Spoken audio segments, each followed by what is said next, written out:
Hi ಎಲ್ರಿಗೂ welcome back to my channel. ಎಲ್ಲರೂ ಹೇಗಿದ್ದೀರಾ? ನಾನಂತೂ ತುಂಬ ಚೆನ್ನಾಗಿದ್ದೀನಿ. ಬನ್ನಿ ಇವತ್ತಿನ ಸ್ಪೆಷಲ್ ಏನಂತ ನೋಡೋಣ. ಇವತ್ತು ಬಾದುಷ್ ಮಾಡೋಣ ಅಂಥೇಳಿ ರೆಸಿಪಿ ನಿಮ್ಮ ಹತ್ರ ಶೇರ್ ಮಾಡ್ಕೊಳ್ಳೋಣ ಅಂಥೇಳಿ ವಿಡಿಯೋ ಮಾಡ್ತಾಯಿದ್ದೀನಿ.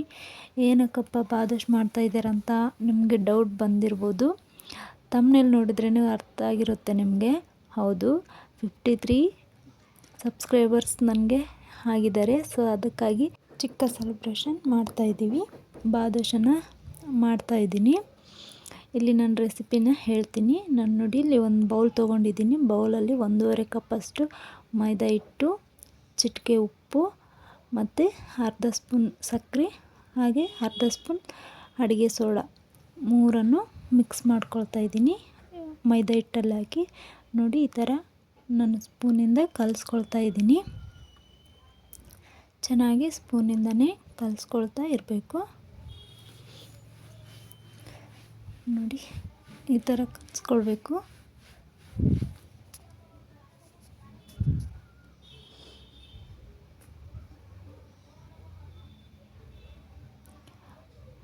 ನಂತರ ಇದಕ್ಕೆ ನಾನು ಅರ್ಧ ಬೌಲಷ್ಟು ತುಪ್ಪನ ಹಾಕ್ತಾಯಿದ್ದೀನಿ. ಇದು ಮನೆಯಲ್ಲೇ ಮಾಡಿರುವಂತಹ ತುಪ್ಪ.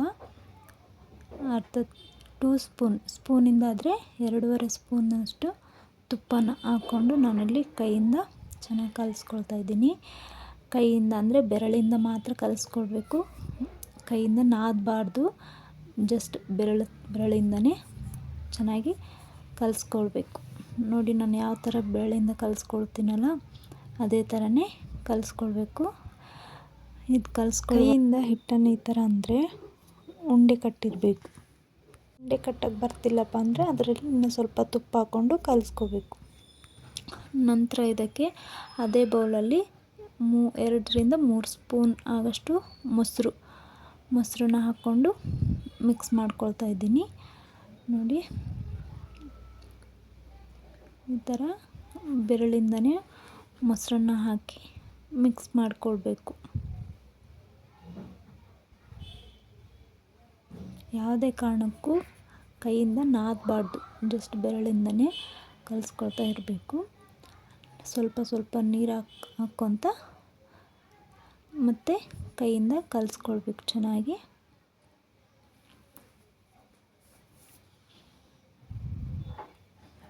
ಈ ಥರ ಸ್ವಲ್ಪನೇ ನೀರು ಹಾಕ್ಕೋಬೇಕು.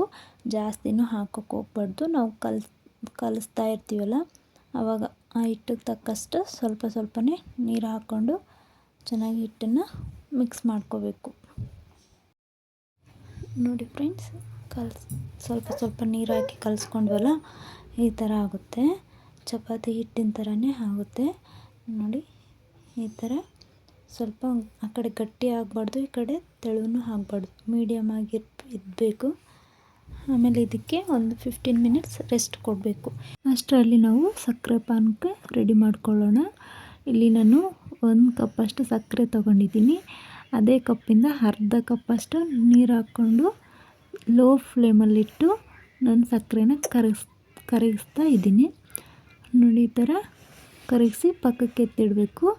ಆಮೇಲೆ ಇಲ್ಲಿ ಹಿಟ್ಟನ್ನು ನಾವು ನೆಂದಿಟ್ಟಿರ್ತೀವಲ್ಲ ಆ ಹಿಟ್ಟನ್ನು ನಾನು ಈ ಥರ ನಾನು ಯಾವ ಥರ ಸೈಜಿಂದ ಗೋಲ್ ಮಾಡ್ತಾಯಿದ್ದೀನಲ್ಲ ಆ ಸೈಜ್ಗೆ ಸ್ವಲ್ಪ ಹಿಟ್ಟನ್ನು ತಗೊಂಡು ಕೈಯಿಂದ ಪ್ರೆಸ್ ಮಾಡ್ಕೊತ ನೋಡಿ ಈ ಸೈಜಲ್ಲಿ ತಗೊಂಡು ಕೈಯಿಂದ ಪ್ರೆಸ್ ಮಾಡಬೇಕು. ಪ್ರೆಸ್ ಮಾಡಿಬಿಟ್ಟು ನಾವು ಬಾದುಷ್ ಯಾವ ಶೇಪ್ ಇರುತ್ತಲ್ಲ ಆ ಶೇಪಲ್ಲಿ ನಾವು ಹಿಟ್ಟನ್ನು ಹೊತ್ಕೋಬೇಕು ಕೈಯಿಂದ.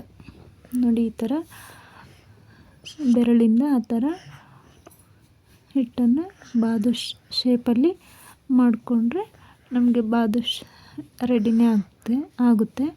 ನಾನು ಮತ್ತೊಂದು ಕೂಡ ಅದೇ ಥರ ಮಾಡಿ ನಿಮಗೆ ತೋರಿಸ್ತೀನಿ. ನೋಡಿ ಚಿಕ್ಕ ಸೈಜ್ ಉಂಡೆ ತೊಗೊಂಡು ಅದನ್ನು ಪ್ರೆಸ್ ಮಾಡಿ ಬಾದುಷ್ ಆಕಾರವನ್ನು ಮಾಡಿ ಇಡ್ತಾಯಿದ್ದೀನಿ. ಇದೇ ಥರ ನಾನು ಎಲ್ಲ ಹಿಟ್ಟನ್ನು ಸಹ ಮಾಡಿ ಇಟ್ಟಿದ್ದೀನಿ. ನೋಡಿ ನನಗೆ 1.5 ಕಪ್ಪಲ್ಲಿ ಎಷ್ಟು ಬಾದುಷ್ ಆಗಿದೆ ಅಂದರೆ 1.5 ಕಪ್ಪಲ್ಲಿ ನನಗೆ 15 ಬಾದುಷ್ ಇಲ್ಲಿ ನನಗೆ ಆಗಿದೆ. ಈ ಕಡೆ ನಾನು ಒಂದು ಕಡಾಯಿಗೆ ಎಣ್ಣೆ ಹಾಕ್ಕೊಂಡು ಎಣ್ಣೆನ ಗರಂ ಮಾಡ್ಕೊಳ್ತಾ ಇದ್ದೀನಿ. ಗರಂ ಆದ ನಂತರ ನಾನಿಲ್ಲಿ ಮಾಡಿಟ್ಟಿರೋ ಬಾದುಷನ್ನು ಎಣ್ಣೆಯಲ್ಲಿ ಹಾಕಿ ಬೇಯಿಸ್ಕೊಳ್ತಾ ಇದ್ದೀನಿ. ನಾನಿಲ್ಲಿ ನಾಲ್ಕು ಹಾಕಿ ಬೇಯಿಸ್ಕೊಳ್ತಾ ಇದ್ದೀನಿ, ಜಾಸ್ತಿನೂ ಹಾಕಿಲ್ಲ. ನೀವು ಎಣ್ಣೆ ಲೋ ಫ್ಲೇಮಲ್ಲಿಟ್ಟು ಎಣ್ಣೆನ ಬೇಯಿಸ್ಕೊಂಡು ಅದರಲ್ಲಿ ಬಾದುಷ ಹಾಕ್ಕೊಂಡು ಬೇಯಿಸ್ಕೋಬೇಕು. ಜಾಸ್ತಿ ಹೈ ಫ್ಲೇಮ್ ಇಟ್ಟರೆ ಸೀದೋಗೋ ಚಾನ್ಸಸ್ ಇರುತ್ತೆ. ಸೊ ಅದಕ್ಕಾಗಿ ನಾವು ಗ್ಯಾಸನ್ನು ಲೋ ಫ್ಲೇಮಲ್ಲಿಟ್ಟು ಫ್ರೈ ಮಾಡ್ಕೋಬೇಕು. ನೋಡಿ, ಈ ಥರ ತಿರ್ಸ್ಕೊತಾ ಇದ್ದರೆ ಬಾದುಷ ಅನ್ನೋದು ರೆಡಿನೇ ಆಗೋಗುತ್ತೆ. ನಾನು ಇದೇ ಥರನೂ ಎಲ್ಲ ಬಾದುಷನ ಹುರ್ಕೊಳ್ತಾ ಇದ್ದೀನಿ.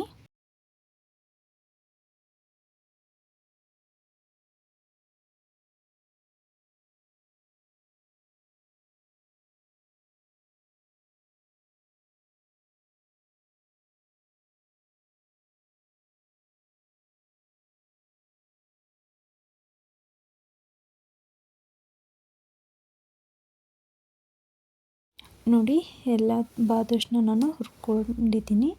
ಇವಾಗ ಆ ಬಾದುಷನ ಸಕ್ಕರೆ ಪಾಕದಲ್ಲಿ ಹಾಕಿ ನೆನೆಸ್ಕೋಬೇಕು. ಸಕ್ಕರೆ ಪಾಕ ಸ್ವಲ್ಪ ಉಗುರು ಬೆಚ್ಚಗೆ ಇರಬೇಕು, ಪೂರ್ತಿ ತಣ್ಣಗೂ ಆಗಬಾರ್ದು. ತಣ್ಣಗಾಯಿತು ಅಂದರೆ ನೀವು ಸ್ವಲ್ಪ ಬೆಚ್ಚಗೆ ಮಾಡಿಕೊಂಡು ಆಮೇಲೆ ಅದರಲ್ಲಿ ಹಾಕಿ ನೆನೆಸಿಟ್ಕೊಂಡ್ರೂ ಸರಿ ಹೋಗುತ್ತೆ.